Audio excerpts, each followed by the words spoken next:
Hi, I'm Caitlin Eskelson, President and CEO of Visit Salt Lake. Thank you for allowing us the opportunity to share a few of the many ways that Salt Lake is committed to sustainability and the creative ways we are working to protect our environment.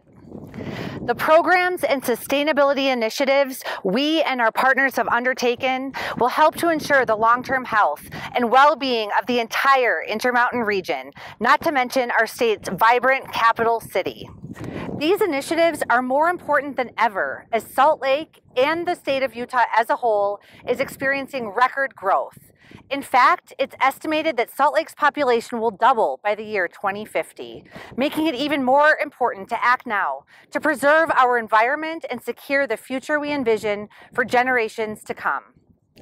I'm here on the Bonneville Shoreline Trail, just a short walk from downtown Salt Lake City. This trail roughly follows the prehistoric Lake Bonneville, which existed when dinosaurs roamed these lands, and traverses the length of the entire Wasatch Mountain range. It connects to dozens of other trails along the way, many leading to beautiful canyons such as City Creek, Mill Creek, and Big and Little Cottonwood Canyons, where visitors and locals can enjoy the natural beauty of nearby lakes, streams, parks that surround our community. As the DMO for Salt Lake, we share in the stewardship of our community. I'm honored to be associated with a number of like-minded businesses and organizations that realize the importance of doing our part to protecting our environment. Some of the partners you'll hear from include the Salt Palace Convention Center, Tree Utah, GREENbike, Squatters, one of our many hotels, a wonderful new attraction, and of course, the new Salt Lake City International Airport, to name a few. Again, it's an honor to have the opportunity to share with you some of the measures our community is taking, and I hope you come to appreciate how committed Salt Lake is to ensuring the long-term sustainability and well-being for our community and our world. Judy Cullen here, Vice President of Community and Partner Development for Visit Salt Lake. This tour segment will highlight just a few of Salt Lake's sustainable transportation options. We're fortunate here in Salt Lake to have leadership that understands the importance of reliable, efficient mass transit. The organization responsible for overseeing Salt Lake's incredible system is the Utah Transit Authority, or UTA. UTA's array of transportation options include buses, van pools, and light rail, simply referred to as TRAX. We're on the platform of the Gallivan Station downtown in Salt Lake, where here with me today is Dan Locke. So tell me, Dan, what makes TRAX so sustainable? TRAX runs on electricity, so there are no direct emissions along the Wasatch Front, which is a non-attainment zone for air quality. In fact, our riders save on average 33 tons of air pollutants each month because they chose to ride and not drive their vehicles. You know, when we first started TRAX almost 20 years ago, we weren't sure. We had concerns. Would people ride TRAX? Well, let me tell you this with a resounding yes. In fact, there's been so much demand, it's a challenge for us to keep up between events as well as our commuters during rush hour.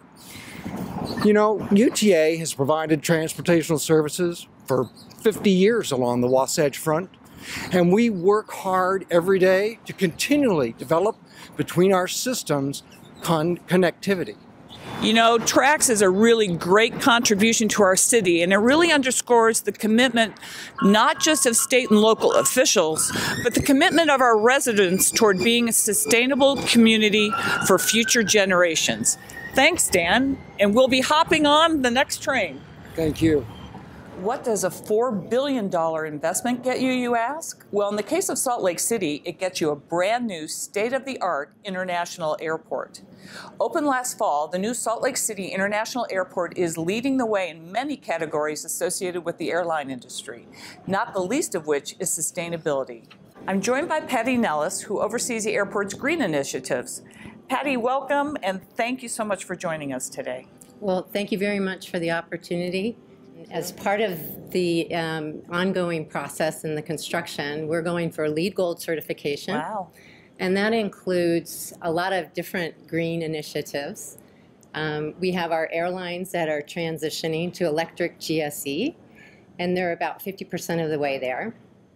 We have LED lighting throughout the concourses and the terminal, as well as on our runways. We've also incorporated some electric charging stations in our parking structure, as well as in our employee lot. We've planted a lot of green-tolerant plants as part of our native landscaping. We've been able to reduce a lot of water usage by using water-efficient plumbing fixtures throughout the facility. Wow. And let's see, we've enhanced our recycling program to encourage recycling at the airport. And have you seen results from these efforts already? Oh yes, yes. We've seen a lot of water reduction, waste reduction. Our actual construction process with the new terminal, we've been able to basically divert 95% of the construction waste from the landfill. The design of the new terminal is much more energy efficient than our previous terminal. And with the large windows, there is a natural light that comes in, quite a bit of natural light. The other benefit of the beautiful windows is you get to see the beautiful, majestic mountains that surround us here at the airport. For our former terminal, we had what was known as a pier configuration. And now with the new terminal, it's what you're referring to as the linear configuration, which are parallel concourses. And so this allows the aircraft to easily get into each gate instead of waiting for an aircraft to depart and idling. The aircraft are able to directly drive into the gate, and this reduces fuel burn. It also reduces the time that passengers are on the aircraft. And a plus for everyone. Yes. It's an incredible facility. It's just absolutely stunning. Thank you. Like a number of other cities, Salt Lake has a bike share program we call GREENbike. Launched in 2013 and now boasts 47 stations and more than 600 bikes. And I'm proud to say that Visit Salt Lake has been a GREENbike sponsor since the very beginning. As a matter of fact, it's not uncommon to see a VSL staffer riding to a meeting or to a local restaurant on a GREENbike, helmets in place, of course. Today I'm joined by Oz Hutton from Visit Salt Lake's Board of Trustees. Oz, we all know that GREENbikes are good for the environment, but can you tell us a little bit about Salt Lake's GREENbike program and all it's done for planet Earth since 2013? Absolutely. So GREENbike to date has offset carbon emissions by 5.7 million tons. And if you are a longtime Salt Lake resident, you would appreciate the clean air. GREENbike has also prevented over 6.3 million vehicles from impacting our roads. So that's a reduction in noise pollution and other things that we are okay not having in our environment.